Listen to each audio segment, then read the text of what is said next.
ಇಲ್ಲಿ ಆ ಎರಡನ್ನೂ ಒಂದೇ ಒಂದು ಸೂತ್ರದಲ್ಲಿ ಹೇಳಿ. ಅಂದರೆ ಕರ್ಮವನ್ನು ಮಾಡು, ಕರ್ಮವನ್ನು ಮಾಡದೇ ಇರಬೇಡ. ಇಲ್ಲಿ ಕರ್ಮಣಿ ಏವ ಅಧಿಕಾರ ಆತೆ. ಅಧಿಕಾರ ಅಂತ ನಾವು ಅದು ಏನರ್ಥ? ನೀನು ಕರ್ಮವನ್ನು ಮಾಡೋದಕ್ಕೂ ಬಿಡೋದಕ್ಕೂ ಅಧಿಕಾರ ಇದೆ. ಅಂದರೆ ಅದು ಫ್ರೀಡಮ್. ಬೇಕಿದ್ರೆ ನೀನು ಕರ್ಮವನ್ನು ಮಾಡ್ಬೋದು, ಬೇಡದಿದ್ರೆ ಬಿಡ್ಬೋದು. ಹಾಗಿಲ್ಲದೆ ಇದ್ರೆ ಮಾತೆ ಸಂಗ್ರಹ ಅಷ್ಟು ಅಕರ್ಮಣಿ ಅಂತ ನಮಗೆ ಅರ್ಥ ಇಲ್ಲ. ನೀನು ಕರ್ಮವನ್ನು ಮಾಡದೇ ಇರಬೇಡ, ಅಥವಾ ಮುಂದೆ ಕುರು ಕರ್ಮ ಇವತ್ವಂ ಕರ್ಮಜ್ಜ ಯೋಗ್ಯ ಕರ್ಮಣ ಅಂತನ್ನೋದಕ್ಕೆ ಗಮಕ ಏನು ಇಂಪ್ಲಿಕೇಶನ್ ಏನು? You are free to do or not to do. Doing is better than not doing ಅಂತ ಅರ್ಥ ಕರ್ಮಣಿ ಏವಾಧಿಕ. ಆದರೆ ಇನ್ನೊಂದು ಕಡೆ ಹೇಳ್ತಾರೆ ಕಾರ್ಯತೆ ಯವಶಃ ಕರ್ಮ. ಕರ್ಮವನ್ನು ಮಾಡದಿದ್ರೂ ಬಲವಂತವಾಗಿ ನಿನ್ನ ಮಾಡಿಸ್ಬಿಡುತ್ತೆ ಕರ್ಮ. ನಜಾತು ತಿಷ್ಠತಿ ಕ್ಷಣಮಪಿ ಅಕರ್ಮಕೃತ. ಕೆಲಸವನ್ನು ಮಾಡದೇನೆ ಒಂದು ಗಳಿಗೆ ಇರುವುದು ಕೂಡ ಸಾಧ್ಯ ಇಲ್ಲ. 18ನೇ ಅಧ್ಯಾಯದಲ್ಲಿ ಹೇಳ್ತಾರಲ್ಲ, ನೈ ದೇಹ ವ್ರತಾಶಕ್ಯಂ.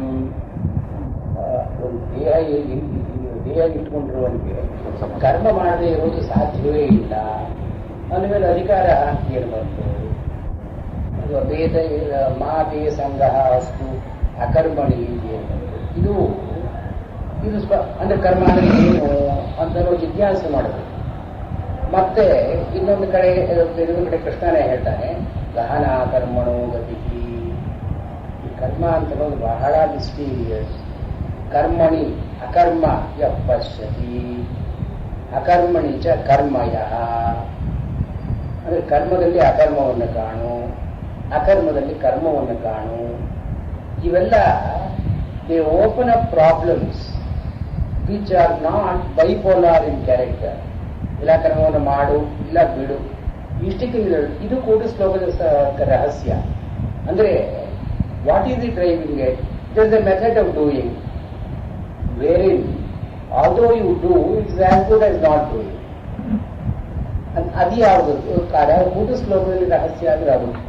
ಈ ಕರ್ಮಣ್ಯೇವ ಅಧಿಕಾರಸ್ಥೆ ಅನ್ನೋದಕ್ಕೆ ಅಧಿಕಾರ ಅಂತನ್ನೋ ಮಾತಿನಲ್ಲಿ ಒಂದು ಆಪ್ಷನ್ ನಮ್ಗೆ ಇಲ್ಲದೆ ಇದ್ರೆ ಉಪದೇಶ ಯಾತಕ್ಕೆ ಬೇಕು? Unless you are free to do or not to do, there no meaning in the injunctions. ಇದು ಮಹಾಭೂತ್ ಭೂ ಅಂತನೋರೆಲ್ಲ ವಿಧಿ ಇದೆ. ಅದರಿಂದ ಈ 4 ಸೂತ್ರಗಳಲ್ಲಿ ಕರ್ಮವನ್ನು ಮಾಡದೇ ಇರಬಾರದು. ಆದರೆ ಕರ್ಮವನ್ನ ಫಲದ ಅಪೇಕ್ಷೆ ಇಲ್ಲದೆ ಮಾಡಬೇಕು. ಅಂದ್ರೆ ಏನಾಯಿತು? ಕರ್ಮಕ್ಕೂ ಫಲಕ್ಕೂ ಒಂದು ಸಹಜವಾಗಿ ಅವಿನಾಭಾವವಾಗಿ ಸಂಬಂಧ ಇದೆ. ಒಂದು ಕರ್ಮ ಮಾಡಿ ಫಲ ಇಲ್ಲದೆ ಇರುವುದು ಸಾಧ್ಯವೇ ಇಲ್ಲ. ಇದು ವೆರಿ ನೇಚರ್ ಆಫ್ ದಿ ಕರ್ಮ. ಕರ್ಮದ ಸ್ವಭಾವವೇ ಒಂದು ಫಲಕ್ಕೆ ಅದು ದಾರಿಯಾಗಬೇಕು. It must lead to a ಫಲ. ಹೀಗಿರುವಾಗ ಕರ್ಮವನ್ನು ಮಾಡು, ಫಲವನ್ನು ಬಿಡು ಅಂದ್ರೆ it looks unnatural, it looks impossible. ಇದು ಫಲವನ್ನು ಬಿಟ್ಟು ಕರ್ಮ ಮಾಡೋದು ಹೇಗೆ? ಇವಾಗ ಊಟ ಮಾಡು, ತೃಪ್ತಿಯನ್ನ ನಿಮ್ಮ ಮನಸ್ಸಲ್ಲಿ ಇಟ್ಕೊಳ್ಬೇಡ ಅಂದ್ರೆ ಏನರ್ಥ? ಊಟ ಮಾಡೋದು ತೃಪ್ತಿ ಅಂತಲೋ ಸಹಜವಾಗಿ ಬರತಕ್ಕದ್ದು. ತೃಪ್ತಿ ಅಪೇಕ್ಷೆ ಇಲ್ಲದೆ ಊಟ ಯಾರು ಮಾಡ್ತಾರೆ? ಯಾವ ಕರ್ಮವಾದರೂ ಕೂಡ ಮಾ ಕರ್ಮ ಫಲ ಹೇತು ಹೂ ಅಂತ ನಮಗೆ ಏನು ಗಮಕ ಏನು? ಅಂದ್ರೆ 18ನೇ ಅಧ್ಯಾಯದಲ್ಲಿ ಒಂದು ಕಡೆ ಬರುತ್ತೆ ಕರ್ಮ ಅಂತ ಮಾಡೋದು. ಎಷ್ಟದು? 18ನೇ ಅಧ್ಯಾಯದಲ್ಲಿ 14.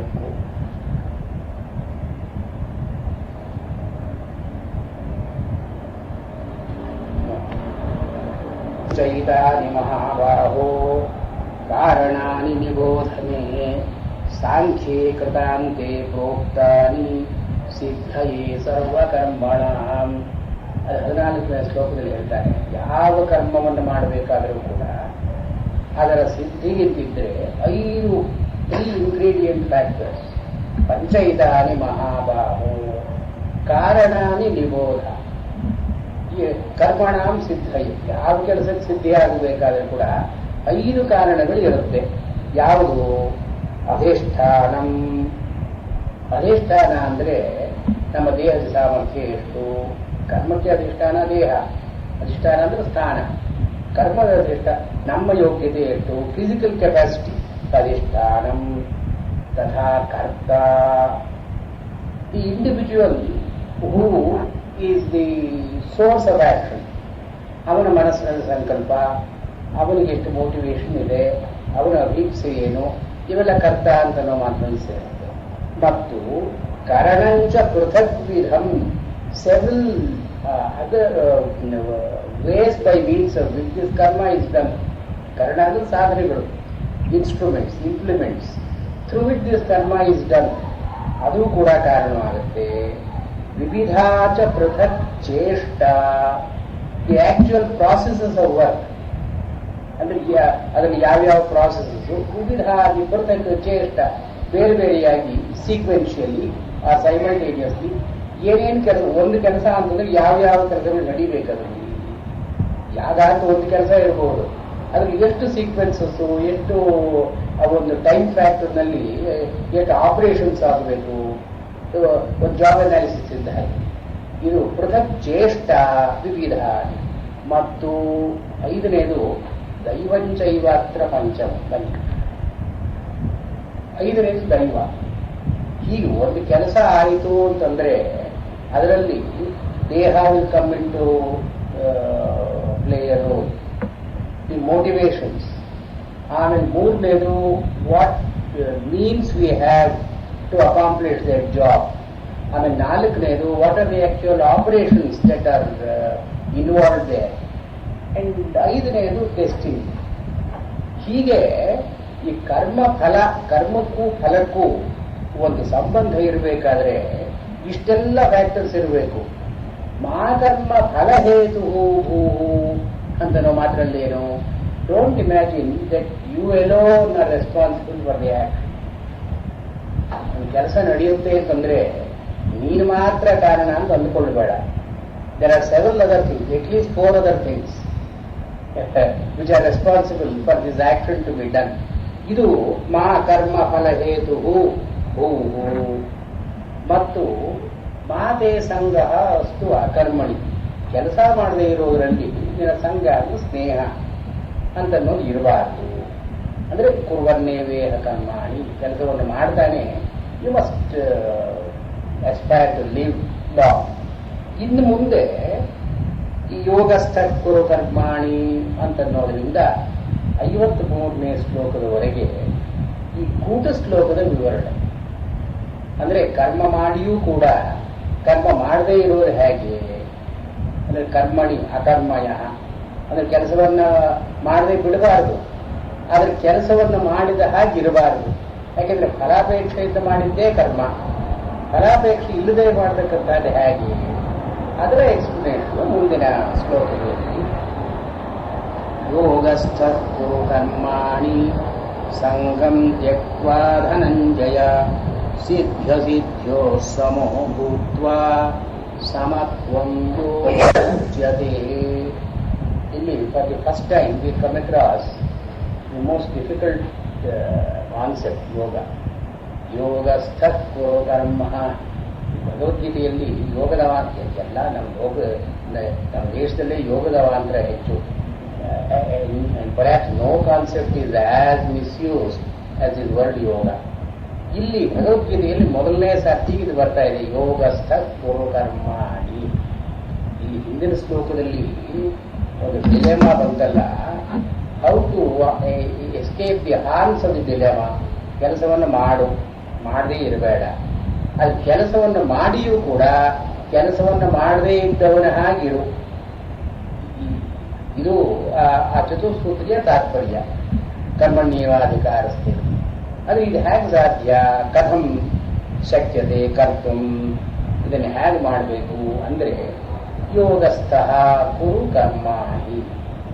ಕರ್ಮಾಣಿ ಅಂತ ಅನ್ನೋದು ಬಹುವಚನದಲ್ಲಿದೆ.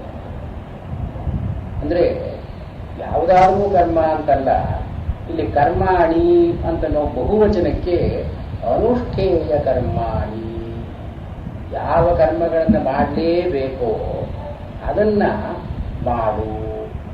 ಯೋಗಸ್ಥ ಕುರು ಕರ್ಮಾಣಿ.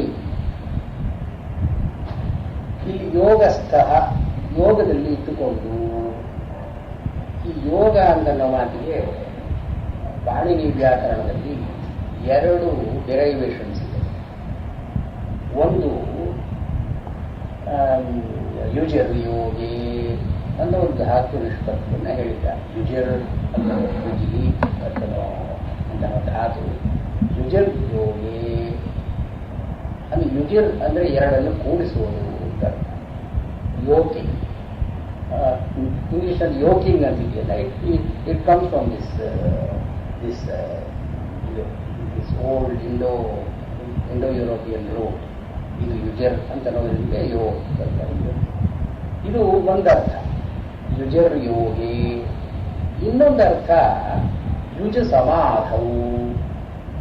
ಯುಜ ಅಂದರೆ ಕಾನ್ಸಂಟ್ರೇಷನ್, ಫೋಕಸಿಂಗ್ ಆಫ್ ಅಟೆನ್ಷನ್, ಸಮಾಧಿ ಅಂತನ್ನೋ ಅರ್ಥದಲ್ಲಿ ಯುಜ ಸಮಾಧವು ಅಂತ ಬರುತ್ತೆ.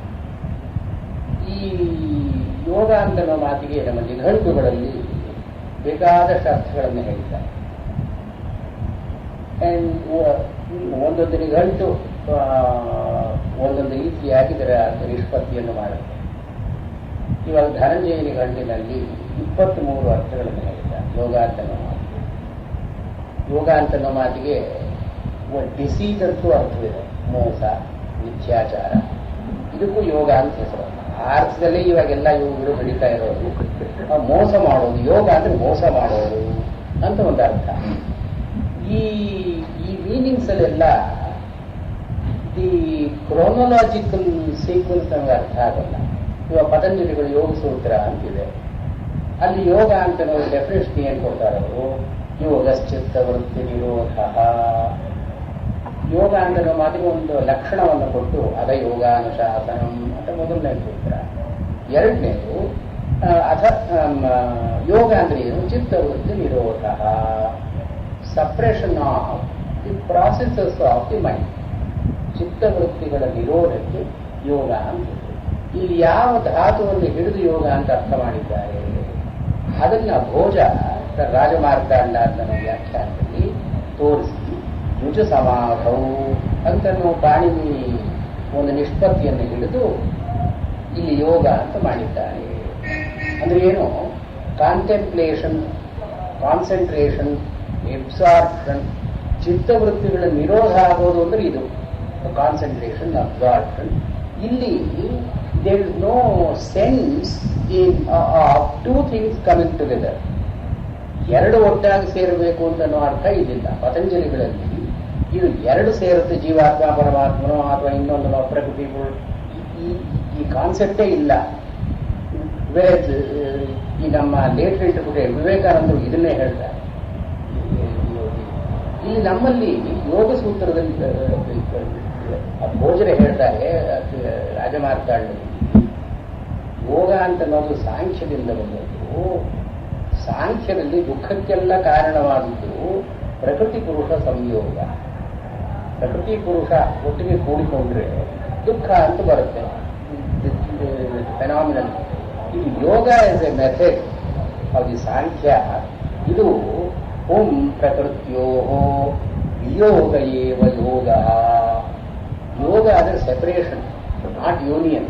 ಟೂ ಥಿಂಗ್ಸ್ ಕಮಿಂಗ್ ಟುಗೆದರ್ ಯೋಗ ಅಲ್ಲ, ಡಿಸ್ಜಂಕ್ಷನ್. ಪ್ರಕೃತಿ ಪುರುಷ ಓಂ ಪ್ರಕೃತಿಯೋ ವಿಯೋಗ ಏವ ಯೋಗ.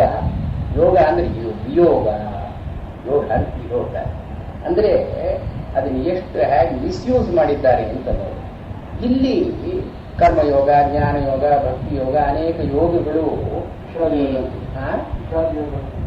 ಮೊದಲನೇ ವಿಷಾದ ಯೋಗ, ಅರ್ಜುನ ವಿಷಾದ ಯೋಗ. ಅದು ಸರಿಯಾಗಿ ಅರ್ಥ ಆಗಿದ್ರೆ ನಮ್ಮ ವಿಷಾದ ಯೋಗ. ಇಲ್ಲಿ ಈ ಯೋಗಗಳು ಈ ಪುಷ್ಟಿಕೆಯಲ್ಲಿ, ಪುಷ್ಟಿಕೆ ಅಂದ್ರೆ ಕೊಲೋಫನ್ಸ್, ಇಲ್ಲಿ ಬರೋದಷ್ಟೇ. ಆ ಟೆಕ್ಸ್ಟ್ ಅಲ್ಲಿ ಇದು ಜ್ಞಾನ ಯೋಗ, ಇದು ಭಕ್ತಿ ಯೋಗ, ಇದು ಕರ್ಮಯೋಗ ಅಂತ ಏನೋ ನಿರ್ದೇಶನ ಇಲ್ಲ. ಯಾವುದೋ ಕಾಲದಲ್ಲಿ ಇದರ 18 ಅಧ್ಯಾಯಗಳಾಗಿ ಪರಿಚ್ಛೇದ ಮಾಡಿದ್ರು, ವಿಭಾಗ ಮಾಡಿದ್ರು. ಇನ್ಯಾವುದೋ ಕಾಲದಲ್ಲಿ ಇದಕ್ಕೆಲ್ಲ ಒಂದೊಂದಕ್ಕೂ ಯಾರೋ ಒಬ್ಬ ಕ್ರಿಯೇಟಿವ್ ಜೀನಿಯಸ್ ಇತಿ ಭಗವದ್ಗೀತಾ, ಉಪನಿಷತ್ತು, ಯೋಗಶಾಸ್ತ್ರೇ, ಬ್ರಹ್ಮವಿದ್ಯಾಯಾಮ್ ಇಂಥ ಅಧ್ಯಾಯಕ್ಕೂ ನಾಮಕರಣ ಮಾಡಿ ಒಂದು ಕರ್ಮಯೋಗವೋ ಜ್ಞಾನಯೋಗವೋ ಅಥವಾ ಅಕ್ಷರಾಕ್ಷರ ವಿಭಾಗವೋ ಏನೋ ಒಂದು ಹೆಸರು 18 ಅಧ್ಯಾಯ ಅಂತಿದ್ರೆ ಒಂದೊಂದಕ್ಕೊಂದು ಹೆಸರು ಕೊಡಬೇಕಲ್ಲ. ಇದು this has led to a lot of confusion. ಹೇಳಿದಾಗೆ ಮೊದಲನೇದರಲ್ಲಿ ಅರ್ಜುನ ವಿಷಾದ ಯೋಗ. ವಿಷಾದ ಅಂತ ನೋಡಿ ಯಾವ ಯೋಗ ಅದು? ಯಾವ ಡೆಫಿನೇಷನ್ ಆಫ್ ಯೋಗ ಅದು ವಿಷಾದ ಅಂತ ಬರೋಲ್ಲ. ಇದು ವಿಷಾದ ಯೋಗ ಅಂತ ಅನ್ನೋದನ್ನ ಅದಕ್ಕೆ ಅರ್ಥ ಮಾಡಬೇಕಾದ್ರೆ ಈ ಭಗವತ್ ಸನ್ನಿಧಿಯಲ್ಲಿ ವಿಷಾದವೂ ಒಂದು ಯೋಗ ಅಂತ ಮಾಡಿದ್ದಾರೆ. ವಲ್ಲಭಾಚಾರ್ಯರು ಈ ವಿಷಾದ ಯೋಗ ಅಂದ್ರೆ ಏನು, ಅರ್ಜುನನಿಗೆ ನಮ್ಮ ಹಾಗೆ ನಿಮ್ಮ ಹಾಗೆ ಎಲ್ಲೋ ವಿಷಾದ ಬರಲಿಲ್ಲ, ಆ ಭಗವತ್ ಸನ್ನಿಧಿಯಲ್ಲಿ ವಿಷಾದ ಬಂತು, ಇದು ಒಂದು ಯೋಗ. ಇದು ದಿ ರೂಟ್ಸ್ ಆಫ್ ಕನ್ಫ್ಯೂಷನ್. ಒಂದು ಕರ್ಮ ಮಾಡೋದು ಕೈ ಕಾರಣ ಅಂತ ಕೃಷ್ಣ ಹೇಳಿದ್ದಾನೆ. ಈ ಕನ್ಫ್ಯೂಷನ್ಗೆ ನಾನಾ ಕಾರಣಗಳು. ಇಲ್ಲಿ ಈ ಯೋಗಸ್ಥ ಪುರು ಕರ್ಮಾಣಿ ಅಂತನ್ನುವಾಗ ಈ ಯೋಗ ಯಾವ ಯಾವ ಅರ್ಥವನ್ನು ಕೊಡೋ ಹಾಗೆ ಇಲ್ಲಿ ಕರ್ಮಾಣಿ ಕುರು ಅಂತನೋ ಏನೋ ಸರಳವಾಗಿದೆ. ಕರ್ಮಗಳನ್ನು ಮಾಡು. ಈ ಕರ್ಮಾಣಿ ಅಂತನ್ನೋ ಬಹುವಚನ ಇರೋದರಿಂದ ಮೀಮಾಂಸಕರು ಹೇಳೋ ಕರ್ಮಗಳು ಅಂತ ಅರ್ಥ. ಸಾಮಾನ್ಯವಾಗಿ ಎಲ್ಲರೂ ಎಲ್ಲ ಕಾಲದಲ್ಲಿಯೂ ಮಾಡತಕ್ಕಂತಹ ಕರ್ಮವನ್ನು ಕೃಷ್ಣ ಹೇಳ್ತಾ ಇಲ್ಲ.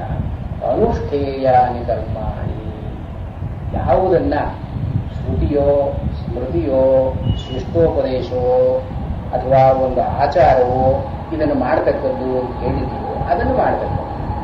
ಇದು ಅನುಷ್ಠೇಯಾನಿ ಅಂತನ್ನೋ ಮಾತಲ್ಲಿ ವೇದ ವಿಹಿತವಾದದ್ದು ಅಂತಲೇ ಅಲ್ಲ. ಈಗ ಸ್ವರ್ಗಕಾಮೋ ಯಜೇದ ಅಂತ ಅಷ್ಟೇ ಅಲ್ಲ. ಇವ ಸತ್ಯಂ ಬ್ರೂಯಾತ್ ಅಂತನ್ನೋದು ಇದನ್ನು ಸೇರುತ್ತೆ. ಸತ್ಯಂ ವದ ಧರ್ಮಂಚರ ಅಂತನ್ನೋದು ಇದನ್ನು ಎಲ್ಲ ಅನುಷ್ಠೇಯಾನಿ ಕರ್ಮಾಣಿ. ವೇದವೋ ಅದಕ್ಕೆ ಅನುಬಂಧಿಯಾಗಿ ಬರತಕ್ಕಂತಹ ಸ್ಮೃತಿಗಳು, ಶಿಷ್ಟ ಸಂಪ್ರದಾಯವೋ ಆಚಾರವೋ ಏನೇನು ಮನುಷ್ಯನನ್ನ ಇದು ಮಾಡತಕ್ಕದ್ದು by custom, by ritual, by injunction, by traditional command, ಇದೆಲ್ಲ ಅನುಷ್ಠೇಯಾನಿ ಕರ್ಮಾಣಿ ಅಂತ ಹೇಳಿಬಿಟ್ಟಿದ್ದಾರೆ. ಇದನ್ನ ಕುರು, ನೀನು ಮಾಡತಕ್ಕದ್ದು. ಕುರು ಅಂತನ್ನೋದ್ರಲ್ಲಿ ಒಂದು ಎಂಫಸಿಸ್ ಏನು, ಹಿಂದಿನ ಶ್ಲೋಕದಲ್ಲಿ ಮಾದೇ ಸಂಗ್ರಹ ಅಷ್ಟು ಅಕರ್ಮಣಿ ಅಂತ ಬಂದಿದೆ. ಅದನ್ನ ಅಪ್ಪರ್ ಕಾಂಟ್ರ, ಅದು ಅಲ್ಲದೇನೆ ಕುರು ಏವ, ನೀನು ಮಾಡತಕ್ಕದ್ದು ಅದು ಎಂಫಸಿಸ್, ಅವಧಾರಣ ಅಂತ ಒಂದಿದೆ. ಈ ಕುರು ಅಂತನ್ನೋ ಮಾತಿನ ಜೊತೆಗೆ ಏವಾನ್ ಸೇರದೇ ಇದ್ರೂ ಕೂಡ ಪ್ರಸಂಗದ ಬಲದಿಂದ ಅದಕ್ಕೊಂದು ಅವಧಾರಣ ಇದೆ. ಅವಧಾರಣ ಅಂದ್ರೆ ಎಂಫಸಿಸ್. ಕುರು ಕರ್ಮ ಇವ, ನೀನು ಕರ್ಮವನ್ನೇ ಮಾಡು. ಗುರು ಕರ್ಮ ಕರ್ಮಾಣಿ ಕುರು ಯೋಗಸ್ಥ. ಇಲ್ಲಿ ಯೋಗ ಅಂತನ್ನೋ ಮಾತಿಗೆ ಚಿತ್ತವೃತ್ತಿಗಳ ಸಮಾಧಾನವನ್ನ ನೀನು ಅನುಷ್ಠಾನ ಮಾಡ್ಬಾ ಅಂತನ್ನೋ ಅರ್ಥವನ್ನು ಧಾತ್ವರ್ಥದಿಂದ ಯುಜ ಸಮಾಧೌ ಅಂತ ಅರ್ಥ ಇದೆ. ಕರ್ಮಗಳನ್ನು ಮಾಡಿದರೆ ಅದರ ಮೋಟಿವೇಶನ್ನು, ಅದರ ಫಲ ಮತ್ತು ಅದಕ್ಕೆ ಸಾಧನೆಗಳು, ಅಧಿಷ್ಠಾನ ಮುಂತಾದ್ದರಿಂದ the individual is likely to be flatter, to be fragmented, scattered. ಇಲ್ಲಿ ಕುರು ಕರ್ಮಾಣಿ ಯೋಗಸ್ಥ ಅಂತನೋ ಮಾತ್ರದಲ್ಲಿ ಏನರ್ಥ, don't allow the action to fragment you. ನಿನ್ನ ಚಿತ್ತವೃತ್ತಿಯನ್ನು ಕೆಡಿಸದೇ ಇರೋ ಹಾಗೆ, ನಿನ್ನ ಸಮಾಧಿಯನ್ನು ಕೆಡಿಸದೇ ಇರೋ ಹಾಗೆ ಕರ್ಮಗಳನ್ನು ಮಾಡು. ಯೋಗಸ್ಥ ಏವ ಕರ್ಮ ಕುರು ಕರ್ಮಾಣಿ ಕುರು. ಇಲ್ಲಿ ಆ ಪ್ರಸಂಗದ ಬಲದಿಂದ ಇಲ್ಲಿ ನಾವು ಅರ್ಥಕ್ಕೆ ವಾಕ್ಯಾರ್ಥ ಅಂತ ಹೇಳ್ತೀವಲ್ಲ, ಒಂದೊಂದು ಪದಕ್ಕೂ ಒಂದೊಂದು ಅರ್ಥ ಇದೆ. ಪದಶಕ್ತಿ ಅಂತ ಕರಿತೀವಿ ನಾವು. ಈಚ್ ವರ್ಡ್ ಒಂದು ಪದಶಕ್ತಿ ಅಂತಿದೆ. ಈ ಪದಶಕ್ತಿ ಹೇಗೆ ಬರುತ್ತೆ ಅದಕ್ಕೆ ಅಂದರೆ, ಒಂದು ಅದರ ನಿಷ್ಪತ್ತಿಯಿಂದ, ಅದರ ಧಾತುವಿನಿಂದ ಯೋಗ ರೂಢ ಅಂತ 3 ಬಗೆಯಾಗಿ ಮಾಡಿದ್ದಾರೆ. There is an etymological justification for a meaning, or there might be a conventionally fixed meaning. ಇದನ್ನು ರೂಢ ಅಂತ ಕರೀತಾರೆ. ಮೊದಲನೇದು ಯೋಗ ಅಂತ ಕರೀತಾರೆ. ಕೆಲವು ಕಡೆ ಎರಡು ಕೂಡಿಕೊಂಡಿರುತ್ತೆ. Etymological justification also, there is also a conventional fixing of the meaning. ಪಂಕಜ ಅಂತ ಸಾಮಾನ್ಯವಾಗಿ ಹೇಳ್ತಾರೆ. ಒಂದು ಎಕ್ಸಾಂಪಲ್ ಕೊಡೋದು, ಪಂಕಜ ಅಂತ ಕೊಡ್ತಾರೆ.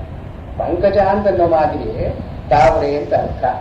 ಆದ್ರೆ ಪಂಕಜ ಅಂತನ್ನೋ ಅಂತನೋ ಯೌಗಿಕ ಅರ್ಥ ಕಪ್ಪೆಗೂ ಆಗ್ಬೋದು, ಇನ್ನೊಂದು ಯಾವುದಾದ್ರೂ ಒಂದು ಪ್ಲಾಂಟ್ಗೂ. ಪಂಕಜ ಅಂದ್ರೆ ಇದು ಕೆಸರಿನಲ್ಲಿ ಹುಟ್ಟಿದ್ದು ಅಂತ ಅಷ್ಟೇ. ಕೆಸರಿನಲ್ಲಿ ಏನೇನು ಹುಟ್ಟಿದ್ರು ಕೂಡ ಪಂಕಜ ಅಂತ ಆಗಬಹುದು. ಅಂದ್ರೆ ಯೌಗಿಕ ಅರ್ಥದಿಂದ. ರೂಢಿಯ ಅರ್ಥದಿಂದ ಪಂಕಜ ಅಂದ್ರೆ ಕಮಲ. ಇದು ಯೋಗ ರೂಢಿಗಳಿಂದ ಒಂದು ಶಕ್ತಿ ಅಂತ ಬರುತ್ತೆ. ಪದಕ್ಕೊಂದು ಶಕ್ತಿ ಅಂತ ಬರುತ್ತೆ. ಆದ್ರೆ ಪದಕ್ಕೆ ಸ್ವತಂತ್ರವಾಗಿ ಶಕ್ತಿ ಇಲ್ಲ, ಅರ್ಥವತ್ತ ಇಲ್ಲ. ಒಂದು ವಾಕ್ಯದಲ್ಲಿ ಸೇರಿದ್ರೆ ಅದಕ್ಕೂ ಒಂದು ಬಿಗಿ ಬರುತ್ತೆ, ಅದಕ್ಕೊಂದು ಶಕ್ತಿ ಪೂರ್ಣವಾಗುತ್ತೆ. ಇಲ್ಲಿ ಪಂಕಜ ಅಂತನ್ನೋದ್ರ ಜೊತೆಗೆ ನೇತ್ರಂ ಪಂಕಜ ದಿವ ಅಂದ್ರೆ ಅಲ್ಲಿ ತಾವರೆ ಹೂವು ಅಂತ ಅರ್ಥ ಬರೋಲ್ಲ. ಕಣ್ಣು ತಾವರೆ ಹೂವಿನ ಹಾಗಿದೆ ಅಂತಂದ್ರೆ ತಾವರೆ ಹೂವಿನ ಹಾಗೆ ಆ ರೀತಿಯ ಕಣ್ಣಿಟ್ಟು ನೋಡೋದು ಕಷ್ಟ, ಬೇರೆಯವರನ್ನು ನೋಡೋದು ಕಷ್ಟ.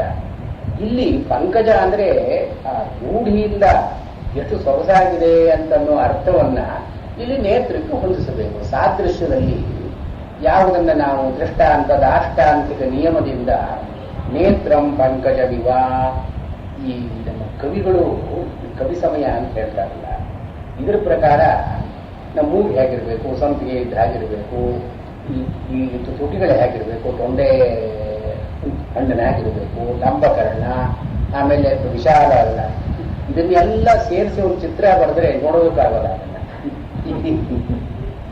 ಇದು ಇಲ್ಲಿ the actual meanings are not involve. ಅದರ total suggested implication is more important. ಆದ್ರಿಂದ ಒಂದು ವಾಕ್ಯದಲ್ಲಿ ಒಂದು ಪದ ಅಂತ ಬಂದ್ರೆ ಪದಶಕ್ತಿಯ ಜೊತೆಗೆ ಸಂದರ್ಭ ಔಚಿತ್ಯ ಅಂತ ಒಂದಿದೆ. The propriety of the situation that will give a different meaning all together. ಈ ಒರಿಜಿನಲ್ ರೂಢಿಯ ಅರ್ಥ ಏನು ಬೇಕಾಗಿರಲಿ, ಇದು this assumes a different connotation. It is no longer a denotation, it's a connotation. ಅದನ್ನು ವ್ಯಂಜನ ಅಂತ ಕರೀತಾರೆ. ಅಂದ್ರೆ ಏನು, there is a suggested meaning which overrides the normal the meaning of the lexicon. ಡಿಕ್ಷನರಿಯಲ್ಲಿ ಜಾಣ ಅಂತ ಅನ್ನೋದಕ್ಕೊಂದು ಅರ್ಥ ಇರುತ್ತೆ. ನಾವು ಮಾತನಾಡ್ತಾ ನೀನು ಬಹಳ ಜಾಣ ನೀನು ಅಂದ್ರೆ ಆ ಜಾಣ ಡಿಕ್ಷನರಿ ಮೀನಿಂಗ್ ಅಲ್ಲ, ಅದಕ್ಕೆ ಆಪೋಸಿಟ್ ಮೀನಿಂಗ್. ಇದನ್ನ ವ್ಯಂಜನ ಅಂತ ಕರೀತಾರೆ. ಅಂದ್ರೆ ಏನು, ಪದಶಕ್ತಿಗಳು ವಾಕ್ಯದ ನಡುವೆ ಬಂದ್ರೆ ಪದಶಕ್ತಿಯಲ್ಲಿ ಒಂದು ವ್ಯತ್ಯಾಸವಾಗುತ್ತೆ. ಈ ವಾಕ್ಯದ ಅರ್ಥ ಕರ್ತುವಿನ ಇಪ್ಸಿದ ತಮಂ ಅಂತೇಳಿ ಹೋಗಲ್ಲ ಅಂತ ಅಂದ್ಕೊಂಡಿತ್ತು. ಕುರು ಕರ್ಮಾಣಿ ಅಂತನ್ನುವಾಗ ಈ ಕರ್ಮ ಅಂತನ್ನೋ ಮಾತಿಗೆ ನಾವು ಬರೀ ಒಂದು ಲೆಕ್ಸಿಕಲ್ ಮೀನಿಂಗ್, ಕ್ರಿಯತೆ ಇದೆ ಕರ್ಮ, ನಾವು ಏನೇನು ಮಾಡ್ತೀವೋ ಅದೆಲ್ಲ ಕರ್ಮವೇ. ಈ ಅರ್ಥ ಭಗವದ್ಗೀತೆಯಲ್ಲೂ ಬರುತ್ತೆ. ಅನಜಾತಿಷ್ಠರಿ ಕ್ಷಣಮಪಿ ಅಕರ್ಮ ಕರ್ತರು. ಒಂದು ಕೆಲಸ ಮಾಡದೇನೆ ಒಂದು ಗಳಿಗೆಯೂ ಕೂತ್ಕೊಂಡಿರೋದಕ್ಕೆ ಸಾಧ್ಯ ಇಲ್ಲ ಅಂತಂದಾಗ ಅಲ್ಲಿ ಮೀಮಾಂಸಕರು ಹೇಳೋ ಕರ್ಮ ಅಲ್ಲ. ಇಲ್ಲಿ ಉಚ್ಛ್ವಾಸನ ಮುಚ್ಛ್ವಾಸ, ನಿಶ್ವಾಸಗಳು, ಅದು ದೇಹವನ್ನು ಅಲುಗಾಡಿಸೋದು ಇತ್ಯಾದಿ ಎಲ್ಲವೂ ಕರ್ಮವೇ. ಅದು ಇಲ್ಲಿ ಪ್ರಸಂಗ ಶುದ್ಧಿ ಅಂತ ಕರೀತಾರಲ್ಲ, ಇಲ್ಲಿ ಯೋಗಸ್ಥ ಕುರು ಕರ್ಮಾಣಿ. ಈ ಕರ್ಮಾಣಿ ಅಂತ ನಾವು ಬಹುವಚನ, it is only to refer to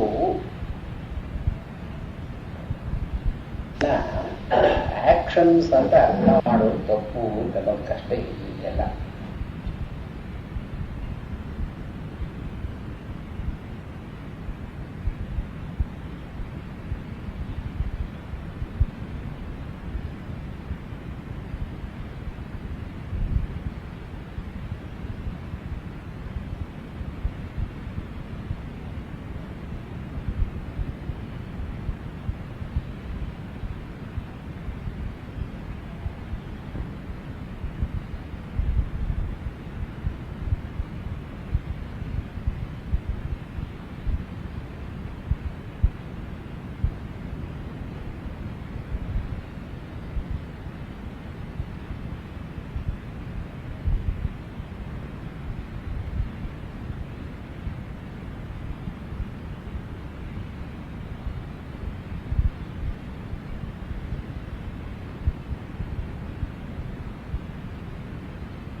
ಬೇಕು ಅಂತ ಕೃಷ್ಣ ಯಾಕೆ ಹೇಳಿದ್ದಾನೆ ಅಂದ್ರೆ ಚಿತ್ತಶುದ್ಧಿಯಾಗಿ ಅಂತಃಕರಣ ಶೋಧನವಾಗಿ ಇದರಿಂದ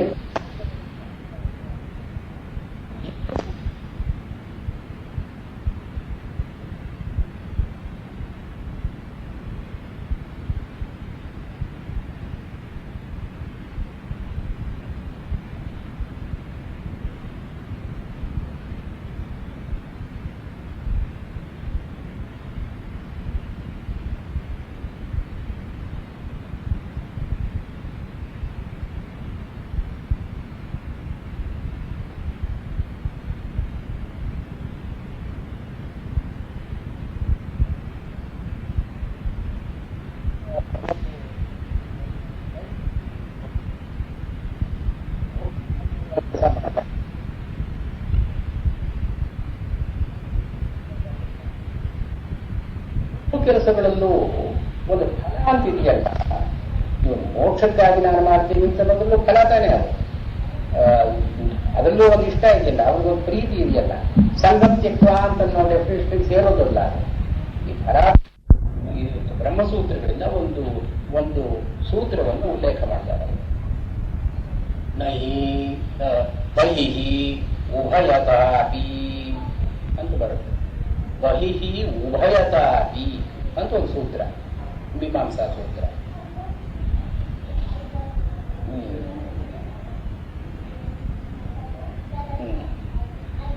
ಬಹಿಹಿ ಉಭಯತಾಪಿ ಸ್ಮೃತೆ ಆಚಾರಾಚ ಅಂದ್ರೆ 3ನೇ ಅಧ್ಯಾಯ 3ನೇ ಪಾದ 4ನೇ ಅಧ್ಯಾಯ 6ನೇ ಸೂತ್ರ. ಬಹಿಹಿ ಉಭಯತಾಪಿ ಸ್ಮೃತೆ ಆಚಾರಾಚ ಅಂತ ಒಂದು ಸೂತ್ರ ಇದೆ. ಆ ಸೂತ್ರಕ್ಕೆ ಅನುಸಾರವಾಗಿ ಇದನ್ನು ನಾವು ಅರ್ಥ ಮಾಡಬೇಕು ಅಂತ ಹೇಳಿದ್ದ. ಅಲ್ಲಿ ಸೂತ್ರ ಏನು? ಉಭಯತಾಪಿ, ಅವನಿಗೊಂದು ಕಾಮನೆ ಮನಸ್ಸಲ್ಲಿ ಇರಲಿ ಬಿಡ್ಲಿ. ಬಹಿಹಿ, ಇದೆರಡಕ್ಕೂ ಹೊರಪಟ್ಟು ಒಂದು ಫಲ ಅಂತ ಅವನಿಗೆ ಆಗಿಯೇ ಆಗುತ್ತೆ. ನೀವು ಮನಸ್ಸಿನಲ್ಲಿ ಒಂದು ಕಾಮನೆ ಇಟ್ಟುಕೊಂಡು ಕೆಲಸ ಮಾಡಿ ಅಥವಾ ಇಲ್ಲದೇನೆ ಕೆಲಸ ಮಾಡಿ, ಬಹಿಹಿ ಇದು ಎರಡಕ್ಕೂ ಮೀರಿ, ಇದು ಎರಡರ ಹೊರಗೆ, ಉಭಯತಾಪಿ ಫಲಾಪೇಕ್ಷೆ ಇರಲಿ ಫಲಾಪೇಕ್ಷೆ ಇಲ್ಲದೇ ಇರಲಿ, ಉಭಯತಾಪಿ ಉಭಯತ ಬಹಿಹಿ ಒಂದು ಫಲ ಅನ್ನೋದು ಆಗಿಯೇ ಆಗುತ್ತೆ. ನೀನು ಮೋಕ್ಷ ಬರಲಿ ಅಂತ ಮಾಡಬಾರ್ದು. ಅಥವಾ ದೇವ್ರ ಪೂಜೆ ಮಾಡುವಾಗ ದೇವೋ ಮೇ ತುಷ್ಯತು ಅಂತ ಮಾಡಿದ್ರೆ ಅಪರಾಧ ಅಂತ ರಾಘವೇಂದ್ರ ಸ್ವಾಮಿಗಳೇ ಹೇಳಿದ್ದಾರೆ.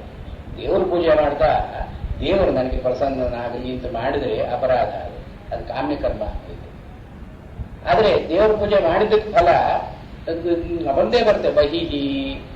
ಆದರೆ ಆಧಿಕ್ಯ ಅಂತ ಅನ್ನೋದಿಲ್ಲ. ತಾರತಮ್ಯದಲ್ಲಿ ನನಗೆ ಒಳ್ಳೇದಾಗಲಿ ಅಂತ ದೇವರ ಪೂಜೆ ಮಾಡಿದರೆ ಆ ದೇವರ ಪೂಜೆ ಮಾಡಿದ ಫಲದಲ್ಲಿ ಕಿಂಚಿತ್ ನ್ಯೂನತ್ವ, ಇದು ಫಲ ಅಂತೂ ಬಂದೇ ಬರುತ್ತೆ. ಬಹಿಹಿ ಉಭಯತಾಪಿ ಸ್ಮೃತೆ ಆಚಾರಾಚ ಅಂತ ರಾಘವೇಂದ್ರ ಸ್ವಾಮಿಗಳು ಹೇಳಿರೋದಿಲ್ಲಿ. ನಾವು ಯಾವ ಕೆಲಸವನ್ನು ಮಾಡಿದ್ರೂ ಕೂಡ ದೇವರ ಪೂಜೆ ವಿಹಿತತ್ವೇನ ಕೊರಿಯಾದು, ಇದು ವಿಹಿತವಾಗಿದೆ, ನಾನು ಮಾಡಬೇಕು. It's ordained upon me, whether God is pleased with it or not, it's none of my concern ಅಂತನೋ ರೀತಿಯಲ್ಲಿ ಕೆಲಸ ಮಾಡಬೇಕು ಅಂತ ರಾಘವೇಂದ್ರ ಸ್ವಾಮಿ ಇಲ್ಲಿ ಹೇಳಿರೋರು. ಈ ಕಾಮನ ಅಂತನ್ನೋದು ಯಾವುದಕ್ಕೂ ಇರಬಾರದು, ಒಳ್ಳೆಯ ಕೆಲಸಕ್ಕೂ ಇರಬಾರದು, ಕೆಟ್ಟ ಕೆಲಸಕ್ಕೂ ಇರಬಾರದು. ನಿತ್ಯ ನೈಮಿತ್ತಿಕ ಕರ್ಮಗಳಿಗಂತೂ ಇರಲೇಬಾರದು. ಈ ಕಾಮ್ಯ ಕರ್ಮಗಳಿಗೆ ಫಲಾಪೇಕ್ಷೆ ಅಂತ ಇದ್ದೇ ಇರುತ್ತೆ. ನಿತ್ಯ ನೈಮಿತ್ತಿಕ ಕರ್ಮಗಳಲ್ಲಿ ಕೂಡ ಈ ಫಲಾಭಿಸಂಧಾನ ಅಂತ ಇರತಕ್ಕದ್ದಲ್ಲ. ಆದ್ರೆ ಫಲ ಬಂದೇ ಬರುತ್ತೆ, ವಾಟ್ ಎವರ್ ಇದು ಆರ್ಡೇ. ಆದ್ದರಿಂದ ಇಲ್ಲಿ ಈ ಜ್ಞಾನ ಅಂತನ್ನೋದನ್ನ, ಜ್ಞಾನ ಅಂತನ್ನೋದು ಬೇಕು, ಜ್ಞಾನ ಅಂತನ್ನೋದು ಕರ್ಮಕ್ಕಿಂತ ಹೆಚ್ಚು ಮುಂದೆ ಬರುತ್ತೆ. ಅದು ದೂರ ಏನು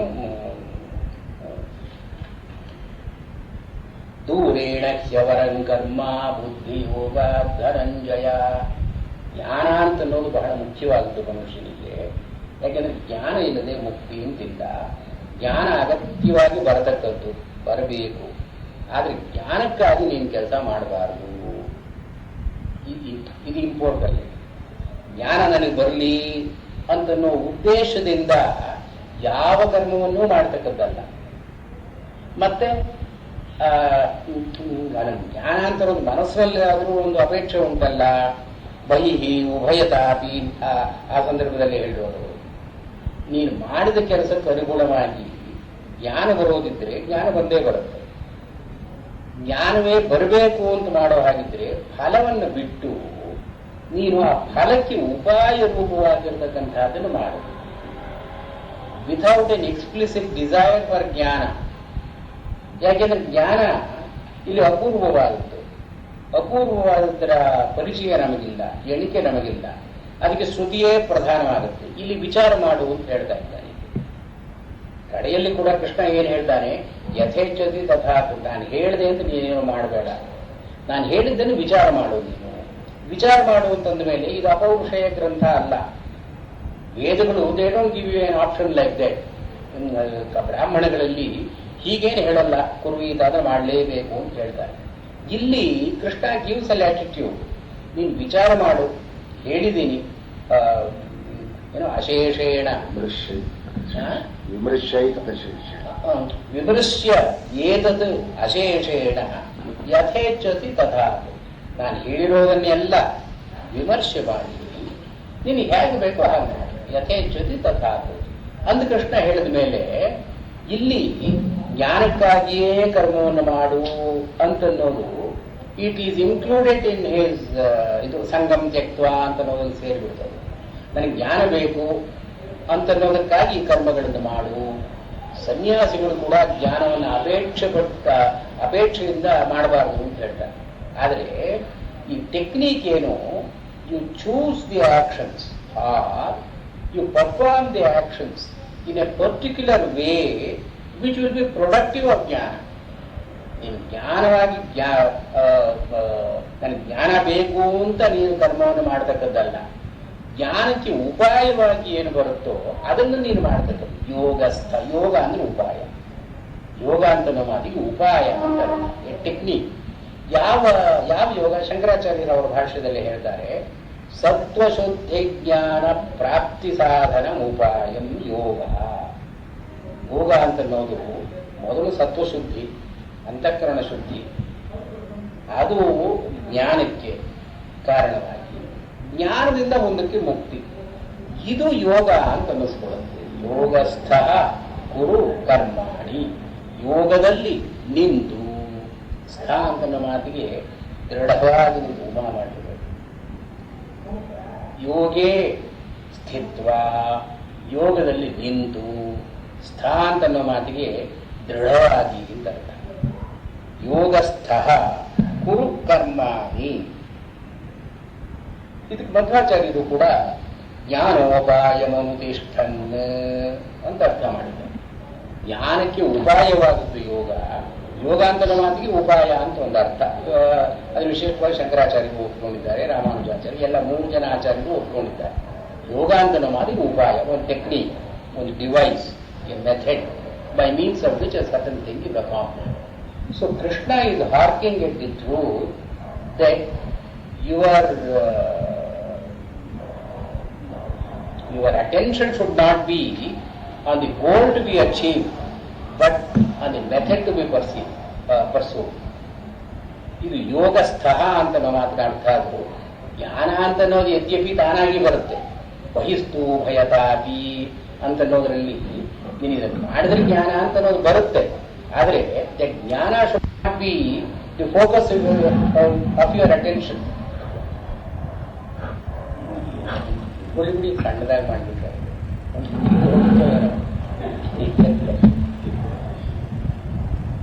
ಇಲ್ಲಿ ಇಂಪೋರ್ಟ್ ಅದು ಯೋಗಸ್ಥ ಕುರು ಕರ್ಮಾಣಿ ಅಂತನ್ನುವಾಗ ಜ್ಞಾನ ಅಂತನ್ನೋದು ಅಗತ್ಯವಾಗಿ ಬೇಕೇ ಬೇಕು. ಅದನ್ನು ಮುಂದೆ ಹೇಳ್ತಾರೆ, ದೂರೇಣ ಖ್ಯವರಂ ಕರ್ಮ ಬುದ್ಧಿಯೋಗ ಧನಂಜಯ. ಜ್ಞಾನಿ ಅಂತನೋನು ಚತುರ್ವಿಧ ಭಜಂತೆ ಮಾಂ ಅಂತನ್ನೋದ್ರಲ್ಲಿ ಜ್ಞಾನಿ ಅಂತನೋನು ತುಂಬಾ ಪ್ರಿಯನಾದವನು. ಜ್ಞಾನಾಗ್ನಿದಗ್ಧ ಕರ್ಮಾಣ. ಜ್ಞಾನ ಅಂತನ್ನೋ ಬೆಂಕಿಯಿಂದ ಎಲ್ಲ ಕರ್ಮಗಳು. ಭಗವದ್ಗೀತೆಯಲ್ಲಿ ಜ್ಞಾನದ ಪ್ರಾಶಸ್ತ್ಯ ತುಂಬಾ ಬರುತ್ತೆ. ಆದರೆ ನೀನು ಜ್ಞಾನಕ್ಕಾಗಿ ಕೆಲಸ ಮಾಡು ಅಂತ ಕೃಷ್ಣ ಹೇಳ್ತಾ ಇಲ್ಲ. ಯಾಕೆಂದ್ರೆ ಜ್ಞಾನಕ್ಕಾಗಿ ಕೆಲಸ ಮಾಡು ಅಂತಂದ್ರೆ ಈಗ ಈ ಗುಂಪಿಗೆ ಸೇರುತ್ತೆ. ಅದು ಒಂದು ಅನಿಷ್ಕಾಮ ಅಂತ ಬರಲಿಲ್ಲ. ಅದು ಸಕಾಮವೇ ಆಯಿತು, ಅದು ಒಂದು ಕಾಮ್ಯ ಕರ್ಮವೇ ಆಯಿತು. ಅಲ್ಲಿ difference in quality does not matter, but the spirit. ನೀನು ಕೆಟ್ಟ ಕೆಲಸಕ್ಕಾಗಲಿ ಒಳ್ಳೆಯ ಕೆಲಸಕ್ಕಾಗಲಿ ಸಂಕಲ್ಪ ವಿಮುಖ್ಯಂ, ಸಂಕಲ್ಪ ಮುಖ್ಯವಾಗುತ್ತೆ. ಒಳ್ಳೆಯ ಕೆಲಸ ಮಾಡಬೇಕು ಅಂತ ಸಂಕಲ್ಪ ಮಾಡಿಕೊಂಡ್ರೆ ಸಾಕು, ಅದು 50% of the work is done. ಅಥವಾ ಕೆಟ್ಟ ಕೆಲಸ ಮಾಡಬೇಕು ಅಂತ ಸಂಕಲ್ಪ ಮಾಡಿಕೊಂಡ್ರೂ ಕೂಡ 50% of the work is done. You may not be caught doing it, but you guilty nevertheless. ಇಲ್ಲಿ ಕೃಷ್ಣ ಹೇಳ್ತಿರೋದು ಯೋಗಸ್ಥಃ ಕುರು ಕರ್ಮಾಣಿ ಅಂತನೋ ಕರ್ಮದಿಂದ ಸಂಗಂ ತ್ಯಕ್ತ, ಇದರಿಂದ ಬರತಕ್ಕ ಫಲ ಏನಿದೆ ಜ್ಞಾನ, ಇದರಲ್ಲಿ ಅಪೇಕ್ಷೆಯನ್ನು ಬಿಟ್ಟು ಸಂಗಂ ತ್ಯಕ್ತ ಯೋಗಸ್ಥಃ ಕುರು ಕರ್ಮಾಣಿ. ಕೆಲಸ ಮಾಡುವಾಗ the method that you adopt is more important than the goal which you have in your life. ಇದನ್ನು ಕೃಷ್ಣ ಇಲ್ಲಿ ಹೇಳ್ತಾರೆ. ಆದ್ರಿಂದಲೇನೆ ಯೋಗ ಕರ್ಮಸು ಕೌಶಲಂ ಅಂತ ಮುಗಿಸ್ತಾರೆ. ಈ ಒಂದು 5 ಶ್ಲೋಕಗಳಲ್ಲಿ ಈ ಯೋಗ ಅಂದ್ರೆ ಏನು ಅಂದ್ರೆ ಕರ್ಮಸು ಕೌಶಲಂ, the skill in doing the things that you are doing. ಅದರಿಂದ ಮೀಮಾಂಸಕರು ಹೇಳೋ ನಿತ್ಯ ಕರ್ಮ, ನಿತ್ಯ ನೈಮಿತ್ತಿಕ ಕರ್ಮಗಳನ್ನು ನಾವು ಮಾಡಿದ್ರೂ ಕೂಡ ಆ ಮೀಮಾಂಸಕರು ಹೇಳೋ ಹಾಗೆ ಮಾಡಬಾರ್ದು. ಯೋಗಸ್ಥಃ ಕುರು ಕರ್ಮಾಣಿ. ಇಲ್ಲಿ ರಾಘವೇಂದ್ರ ಸ್ವಾಮಿಗಳು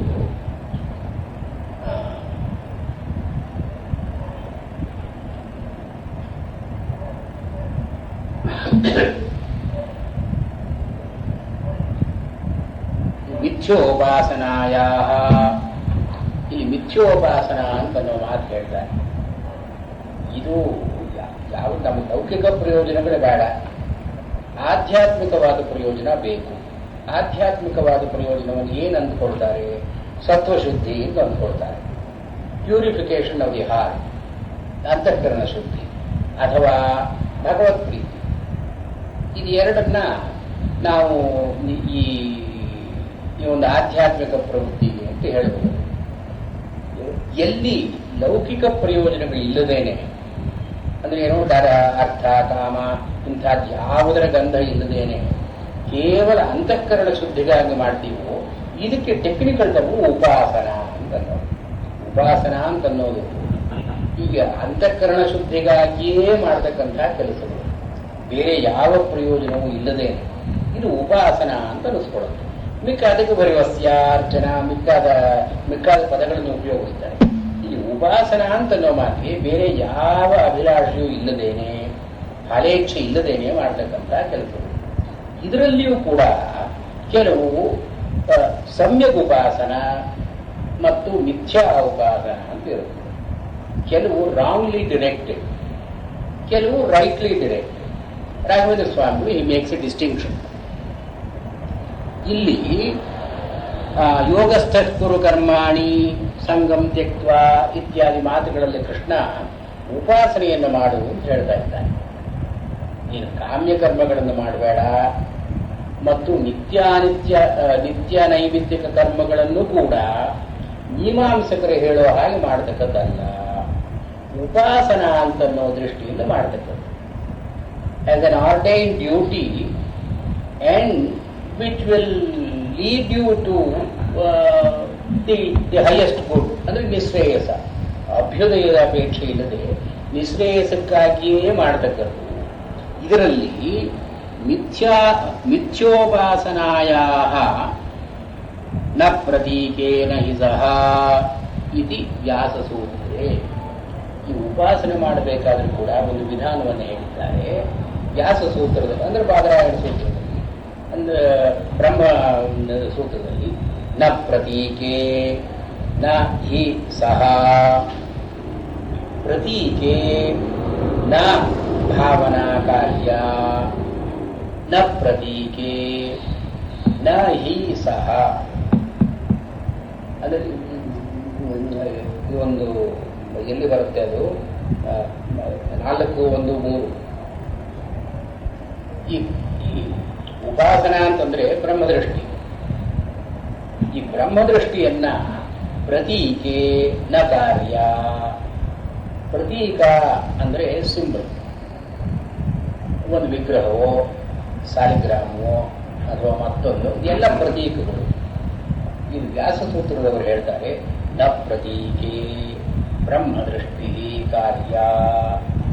ಈ ಪ್ರತೀಕವನ್ನು ಬ್ರಹ್ಮ ಅಂತ ಅಂದುಕೊಳ್ಳಬಾರದು. ಉಪಾಸನೆ ಮಾಡುವಾಗ ಇದನ್ನ ದೇವರು ಅಂತ ಅಂದುಕೊಳ್ಳದೆ ಉಪಾಸನೆ ಮಾಡೋದು ಹೇಗೆ ಇವನು?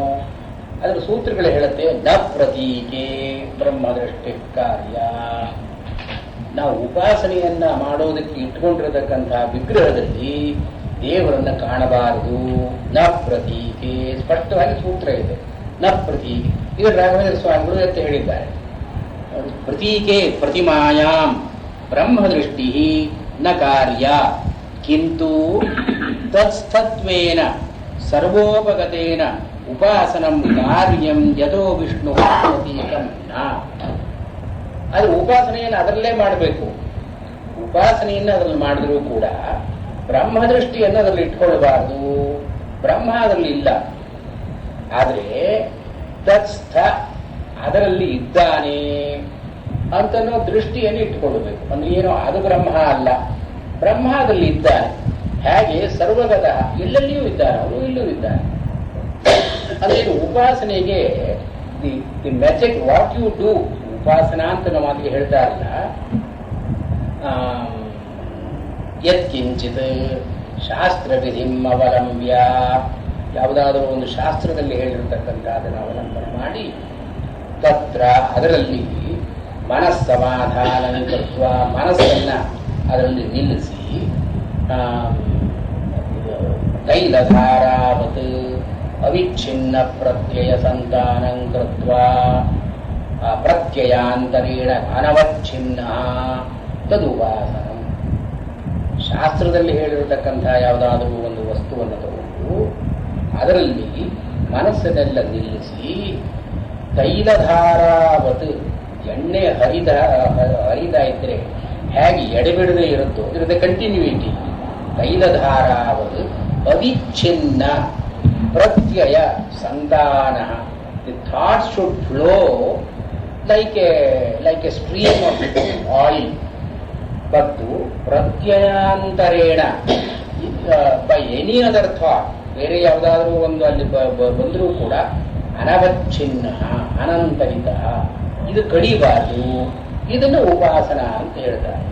ಈ ಸೂತ್ರ ಏನು ಹೇಳ್ತಾ ಇದೆ? ಇದು ನ ಪ್ರತೀಕೆ ನ ಹಿ ಸಹ. ಪ್ರತೀಕ ನ ಹಿ ಸಹ. ಪ್ರತೀಕ ದೇವರಲ್ಲ, ಪ್ರತಿಮೆ ದೇವರಲ್ಲ. ಆದರೆ ಪ್ರತೀಕೆ ತತ್ಸ್ಥಃ ಇದು, ಇದರಲ್ಲಿ ಇದ್ದಾನೆ ಅಂತ ಉಪಾಸನೆ ಮಾಡು. ಇದರಲ್ಲಿ ಇದ್ದಾನೆ ಅಂತ ಅನ್ನೋದು ಹೇಗೆ ರಾಘವೇಂದ್ರ ಸ್ವಾಮಿಗಳು ಹೇಳ್ತಾರೆ, ಸರ್ವಗತತ್ವ, ಎಲ್ಲಾ ಕಡೆಯೂ ಇದ್ದಾನೆ, ಇಲ್ಲಿ ಮಾತ್ರ ಅಲ್ಲ, ಎಲ್ಲಾ ಕಡೆಯೂ ಇರೋನು ಇಲ್ಲೂ ಇದ್ದಾನೆ ಅಂತ ಉಪಾಸನೆ ಮಾಡು. ಇದು ರಾಘವೇಂದ್ರ ಸ್ವಾಮಿಗಳು ಇದನ್ನ ಹಿ ಹ್ಯಾಸ್ ಬ್ರಾಟ್ ದಿಸ್ ಸೂತ್ರ ಟು ಹಿಸ್ ಹೆಲ್ಪ್. ಇಲ್ಲಿ ಯೋಗಸ್ಥ ಕುರು ಕರ್ಮಾಣಿ ಅಂದ್ರೆ ಜ್ಞಾನಾರ್ಥಂ ಕುರು ಕರ್ಮಾಣಿ ಅಂತ ಹೇಳಲಿಲ್ಲ. ಜ್ಞಾನಾರ್ಥಂ ಕುರು ಕರ್ಮಾಣಿ ಅಂತ ಹೇಳಿದ್ರೆ it would evoke the same objection. ಸಂಘ ತ್ಯಕ್ತ ಅಂತಲ್ಲಿ ಬರೋ ಹಾಗಿಲ್ಲ. ನಿನಗೆ ಜ್ಞಾನದಲ್ಲಿ ಸಂಘ ಇದೆ. ಸಂಘ ಅಂದ್ರೆ ಏನು? ಅತಿಯಾದ ಪ್ರೀತಿ, ಆಸೆ, ಬಯಕೆ, ಸ್ನೇಹ. ನಿನಗೆ ಜ್ಞಾನದಲ್ಲಿ ಸಂಘ ಅಥವಾ ಸ್ನೇಹ ಇದ್ರೆ ಯಾವುದರಲ್ಲಿದ್ರೂ ಅಷ್ಟೇ, ಅದು ಸಂಘ ತ್ಯಕ್ತ ಅಂತ ಬರೋ ಹಾಗಿಲ್ಲ. ಆದ್ರಿಂದ ಜ್ಞಾನ ಅಂತನ್ನೋದು ತಾನೇ ತಾನಾಗಿ ಬರಬೇಕೇ ವಿನಃ you can't make that become for you. ಇಲ್ಲಿ ಬಹಿಹಿ ಉಭಯತಾಪಿ ಅಂತ ಆ ಸೂತ್ರವನ್ನು ಕೋಟ್ ಮಾಡ್ತಾರೆ, ಈ ಸೂತ್ರವನ್ನು ಕೋಟ್ ಮಾಡ್ತಾರೆ. ಉದ್ದೇಶ ಏನು? ಯೋಗ ಅಂತನ್ನೋದು ಮುಖ್ಯವಾಗಿ ಉಪಾಯ, ಜ್ಞಾನ ಅಂತನ್ನೋದು goal. But nobody does anything with jnana in view. The attention should be directed to the upaya, to the method that you adopt, to the device. ಅದು ಇಷ್ಟು ಒಂದು ಲ್ಯಾಟಿಟ್ಯೂಡ್ ಕೊಟ್ಟಿರೋದ್ರಿಂದಲೇ ನೀನು ಏನು ಮಾಡಿದ್ರೂ ಅದು ಯೋಗವೇ. ಅಷ್ಟು ನಾನು ವಿಶ್ವಾಸ, ನೀನು ಊಟ ಮಾಡ್ತಿದ್ದಾಗ ಯೋಗ ಆಗ್ಬೋದು, ಅಥವಾ ಓಡಿ ಆಡ್ತಾ ಇದ್ದಾಗ ಯೋಗ ಆಗ್ಬೋದು. ಯೋಗ could be anything. Any action could be converted to yoga because of this latitude. Because method is means are more important than the end. this Gandhi's idea he took from here. ಇಲ್ಲಿರೋದು how you do a thing is more important than what you achieve. ಅದರಿಂದಲೇ ಸಿದ್ಧ್ಯೋ ಸಮೋ ಭೂತ್ವ ಅಂತ ಮುಂದೆ ಹೇಳು ಅಂತ. ಇಲ್ಲಿ ಯೋಗಸ್ಥಃ ಕುರು ಕರ್ಮಾಣಿ ಸಂಗಂ ತ್ಯಕ್ತ್ವಾ ಧನಂಜಯ. ಇಲ್ಲಿ ಸಂಘ ಅಂತ ಅನ್ನೋದ್ರಲ್ಲಿ ಫಲಸ್ನೇಹ ಅಥವಾ ಸಂಬಂಧ, the attachment you have for the gain that you have in view, ಅಥವಾ ಕರ್ತೃತ್ವಾಭಿಮಾನ, ನಾನು ಮಾಡ್ತಾ ಇದ್ದೀನಿ ಅಂತಲೂ ಒಂದು ಸಂಘ, ಒಂದು ಕರ್ತೃತ್ವ ಅಭಿಮಾನ, the appropriation of the ego in it. ಹೀಗೆ ಸಂಗಂ ತ್ಯಕ್ತ್ವ ಸತ್ವಸ್ಥಃ ಇತ್ಯುಕ್ತ ದಿಶಾ. ಅಲ್ಲಿ ಸತ್ವಸ್ಥ ಅಂತ ಒಂದು ಮಾತು ಬಂತು ಅಲ್ಲಿ ಹಿಂದೆ. ಇಲ್ಲಿ ಅದೇ ರೀತಿಯಾಗಿ ಯೋಗಸ್ಥ ಅಂತ ಹೇಳಿದ್ದಾರೆ ರಾಘವೇಂದ್ರ ಸ್ವಾಮಿಗಳು. ಅಲ್ಲಿ ಏನೋ ಸತ್ವಸ್ಥ ಅಂತ ಎಲ್ಲೋ ಬಂದಿದೆ ಅಂತ ಹೇಳಿ ಬಂದಿದೆ, ಹಿಂದೆಲ್ಲೋ ಬಂತು. 3 ಸತ್ವಾರಜಸ್ಸು ತಮಸ್ಸು ಅಂತಿದೆ, ಸತ್ವಸ್ಥ ನಿಯತಃ ಭೂತ್ವ ಅಂತೇನೋ ಬರುತ್ತೆ.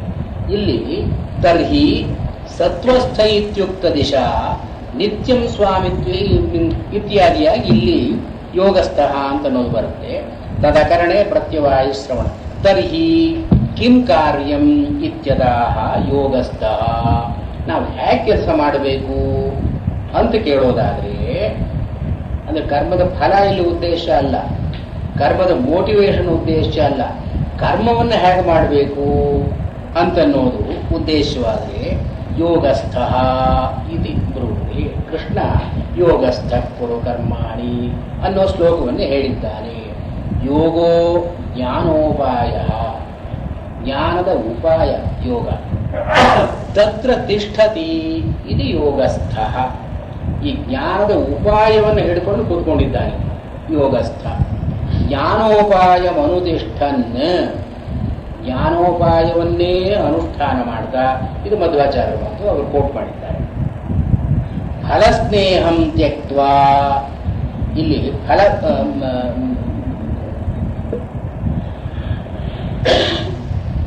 ಫಲತೃಷ್ಣ ಕರ್ತೃತ್ವಾಭಿಮಾನಂಚ ತ್ಯಕ್ತ್ವಾ, ಇದನ್ನು ಬಿಟ್ಟ ಮೇಲೆ ಸಿದ್ಧಿ ಅಸಿದ್ಧಿಯೋ ಸಮಃ ಭೂತ್ವ.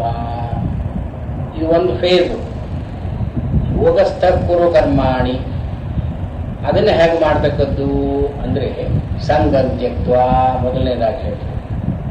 ಯೋಗಸ್ಥನಾಗಿ ಕರ್ಮವನ್ನು ಮಾಡೋದು ಹೇಗೆ ಅಂದರೆ, ಕರ್ಮಯೋಗ ಅಂದರೆ ಏನು, ಅದಕ್ಕೆ ಇಂಗ್ರೀಡಿಯೆಂಟ್ಸ್ ಹೇಳಿದ್ರು.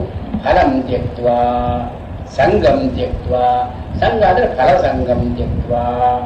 Your involvement should not be in the goal or in the desired end. ಮತ್ತು ಎರಡನೇದು ಸಿದ್ಧಿ ಅಸಿದ್ಧಿಯೋ ಸಮಃ ಭೂತ್ವ. ಸಿದ್ಧಿ ಅಂದರೆ ಅಕಾಂಪ್ಲಿಷ್ಮೆಂಟ್, ಅಸಿದ್ಧಿ ಅಂದರೆ ಫೇಲ್ಯೂರ್. ಈ accomplishment and failure they are productive of ಹರ್ಷ ಶೋಕವು. ಈ ಅಕಾಂಪ್ಲಿಷ್ಮೆಂಟ್ ಇಂದ ಸಂತೋಷ ಅಂತ ಆಗುತ್ತೆ, ಫೇಲ್ಯೂರ್ ಇಂದ ದುಃಖ ಅಂತ ಆಗುತ್ತೆ. ಸಿದ್ಧಿ ಅಸಿದ್ಧಿಯೋ ಸಮಃ ಭೂತ್ವ, ಎರಡರಲ್ಲೂ ಸಮನಾಗಿದ್ದು ಅಂದ್ರೆ ಏನು, ಹರ್ಷ ಶೋಕವು ತ್ಯಕ್ತ್ವ. ಅಲ್ಲಿ ಸಂಗಮ್ ತ್ಯಕ್ತ್ವ ಅಂತ ಹೇಳಿದ್ರು. ಅದರಿಂದ ಏನು ಕಾಂಕ್ರೀಟ್ ಆಗಿ ಬರುತ್ತೋ ಅದನ್ನೂ ಬಿಟ್ಟು ಹರ್ಷ ಶೋಕವು ತ್ಯಕ್ತ್ವ. ಹೀಗೆ ಮಾಡಿದರೆ ಸಮತ್ವಂ ಯೋಗ ಉಚ್ಯತೆ. ಯೋಗ ಅಂತ ಅನ್ನೋದಕ್ಕೆ ಡೆಫಿನೇಷನ್ ಏನು, ಸಮತ್ವ, ಎರಡನ್ನ ಸಮನಾಗಿ ಕಾಣತಕ್ಕದ್ದು. ಈಗ ರಾಘವೇಂದ್ರ ಸ್ವಾಮಿಗಳು ಏನು ಹೇಳ್ತಾರೆ,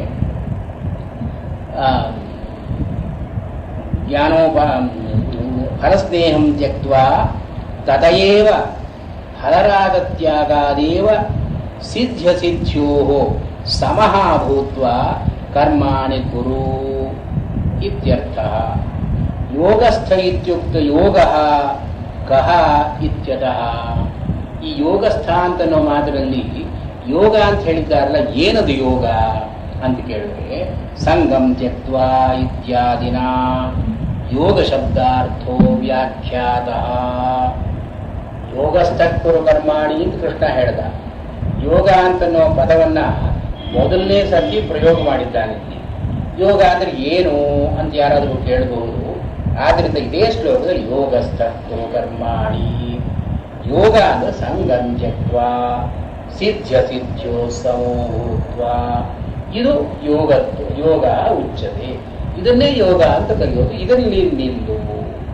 ಅದಕ್ಕೆ ಇವರು ಹೇಳ್ತಾರೆ, ಯೋಗ ಶಬ್ದಾರ್ಥೋ ವ್ಯಾಖ್ಯಾತಃ ತತ್ರ ತ್ಯಾಗ ಸಮತ್ವಯೋ ಪ್ರತ್ಯೇಕಂ ಯೋಗತ್ವ ಭ್ರಾಂತಿ ನಿರಾಸಾಯ ಆಹ. ಇಲ್ಲಿ ಎರಡು ವಿಷಯಗಳನ್ನು ಹೇಳ್ತಾ ಇದ್ದಾನೆ ಯೋಗದಲ್ಲಿ ಕೃಷ್ಣ. ಒಂದು, ಫಲಸ್ನೇಹವನ್ನು ಬಿಟ್ಟು ಫಲದ ಜೊತೆ ನಿನಗಿರತಕ್ಕಂಥ ಅಭಿಮಾನವನ್ನ, ಅಪೇಕ್ಷೆಯನ್ನ, ಬಯಕೆಯನ್ನ ಬಿಟ್ಟು ಸಂಗಂ ತ್ಯಕ್ತ್ವ ಅಂತನೋ ಮಾತ್ರ ಅದು ಹೇಳ್ತಾ ಇದ್ದಾರೆ. ಎರಡನೇದಲ್ಲಿ ಹರ್ಷ ಶೋಕ ಸಮತ್ವ. ಅದೇನಾದ್ರಿಂದ ಸಂತೋಷವಾಗಲಿ ದುಃಖವಾಗಲಿ ಒಂದೇ, ಮಾಡಬೇಕಾದದ್ದನ್ನು ಮಾಡಿದ್ದೀನಿ, ಅದರಿಂದ ದುಃಖವೋ ಸುಖವೋ ಮಾಡಬೇಕಾಗಿದ್ದೀನಿ. ಹೀಗೆ ಹರ್ಷ ಶೋಕವು ಸಮಂ ಕೃತ್ವ, ಇದು ಸಮತ್ವ ಅಂದ್ರೆ ಇದು ಎರಡರಲ್ಲಿಯೂ ಬಿಡತಕ್ಕದ್ದಿದೆ.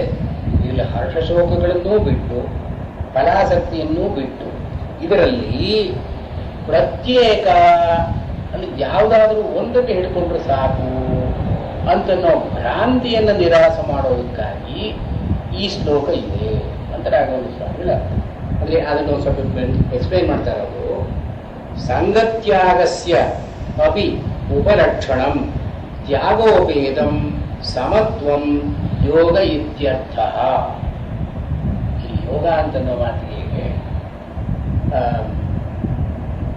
ಇಲ್ಲಿ ಸಮತ್ವ ಅಂತನ್ನೋದನ್ನ ಯೋಗಕ್ಕೆ ಲಕ್ಷಣವಾಗಿ ಕೃಷ್ಣ ಹೇಳಿದ್ದಾನೆ. ಸಮತ್ವಂ ಯೋಗ ಉಚ್ಚತೆ. ಯೋಗ ಅಂದ್ರೇನು? ಈಕ್ವಾನಿಟಿ, ಅನ್ಶೇಕನ್. ಏನು ಹೇಳ್ತೀನಿ, ನನ್ನ ಒಂದು ಔಟ್ಲುಕ್ ಇನ್ ಲೈಫ್. ಬರಬೇಕಾದ್ದು ಬರಲಿ, ಹೋಗಬೇಕಾದ್ದು ಹೋಗಲಿ, ಬಟ್ ನಾನು ಮಾಡಬೇಕಾದ್ದು ಮಾಡಬೇಕು. ಇದು ಕುರು ಕರ್ಮ ಇವತ್ವಂ ಅನುಷ್ಠೇಯಾನಿ ಕರ್ಮಾಣಿ ಕರ್ತವ್ಯ.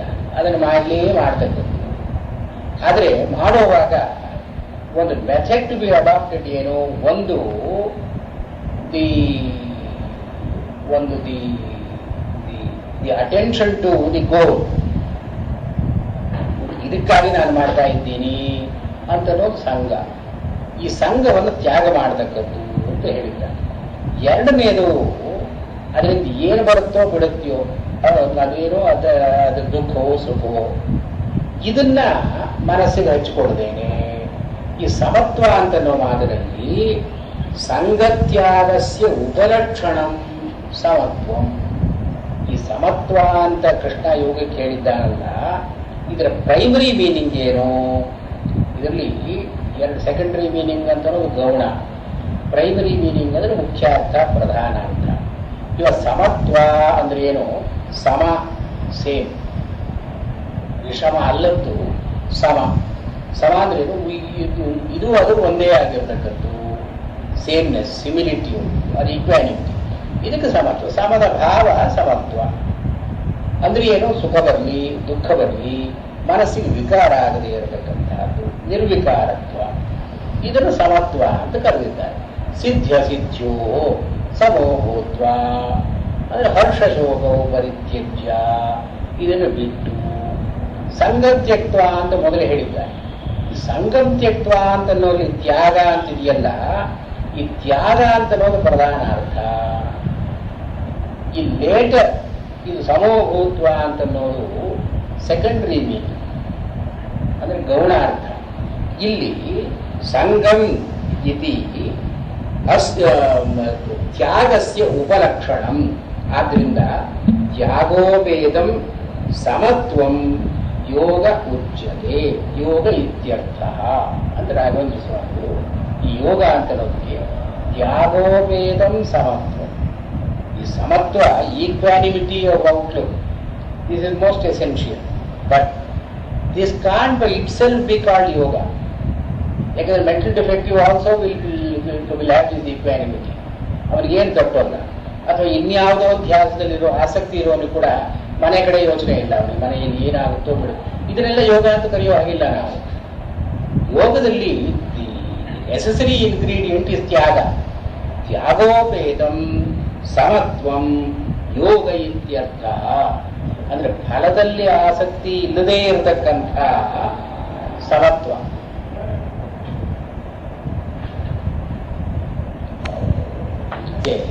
ಮಣ್ಣಾದರೂ ಆಯ್ತು, ಅನ್ನನಾದರೂ ಆಯ್ತು, ಅನ್ನನೇ ಕೊಡು ಅಂತ. ಎರಡು ಅನ್ನ ಸೇಮ್ ಅವನಿಗೆ ಬೇಕಾದ ಅನ್ನ. ಇದು ಈ ಸಮತ್ವ ಅನ್ನೋದು ಹೀಗೆ ಅರ್ಥ ಅಲ್ಲ. ತ್ಯಾಗೋಪೇದಂ ಸಮತ್ವಂ ಯೋಗ ಇತ್ಯರ್ಥ. ತ್ಯಾಗದ ಜೊತೆಗೆ ಕೂಡಿಕೊಂಡ ಸಮತ್ವವೇ ಇಲ್ಲಿ ತ್ಯಾಗ ಅಂತೇನು, ಫಲಾಸಕ್ತಿ ಇಲ್ಲದೇ ಇರತಕ್ಕಂಥ ವ್ಯಾಖ್ಯಾನಕಾರರು ಹೇಳ್ತಾರೆ. ಅಂದ್ರೆ ಫಲಾಸಕ್ತಿ ಅಂತನೋದೇ ಮುಖ್ಯ. What is experienced as A result of the work becomes ಗೌರವ. ಇದರಲ್ಲಿ ಸಮತ್ವ ಅಂತ ಇರಬೇಕು. ತ್ಯಾಗ ಅಂತನೋದು ಪ್ರಧಾನ ಅಂತ.